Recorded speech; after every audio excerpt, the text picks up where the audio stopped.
অনেকদিন পর বন্ধুদের আবদারে সবাই মিলে প্ল্যান করে ঠিক করলাম মুভি দেখতে যাব। তাই সকাল সকাল রেডি হয়ে সেজেগুজে বৃষ্টির মধ্যেই বেরিয়ে পড়েছিলাম। মুভি টাইম ছিল 12টা 10 আর দেখতে গিয়েছিলাম স্ত্রী 2। সিনেমার ফার্স্ট হাফটা বেশ ভালো লেগেছে, প্রচণ্ড হাসির, তবে ইন্টারভেলের পর থেকে আমার মোটামুটি লেগেছে।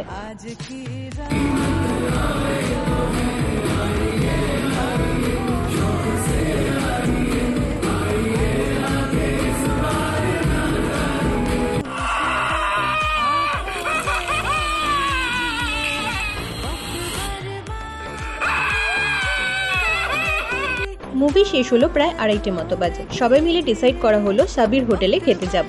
অনেক নাম শুনেছি এই হোটেলটার, আর অনেক পুরনো। ওখানকার বিরিয়ানি আর মাটন টিকিয়া নাকি খুব ফেমাস। মাটন বিরিয়ানি তো খেলাম, একজনের জন্য যথেষ্ট। কোয়ান্টিটি তো একে বুঝতেই পারছো সেটা, আর দাম মাত্র 250। তবে টিকিয়াটা আমাদের কপালে জোটেনি, সেটাই দুপুরের মধ্যেই শেষ হয়ে গিয়েছিল। আর এর সাথে নিয়েছিলাম ফিরনি, এটাও কিন্তু বেশ ভালো খেতে ছিল। মুভি দেখে আড্ডা মেরে আর সাথে বিরিয়ানি খেয়ে দিনটা বেশ ভালো মজা করে কাটালাম।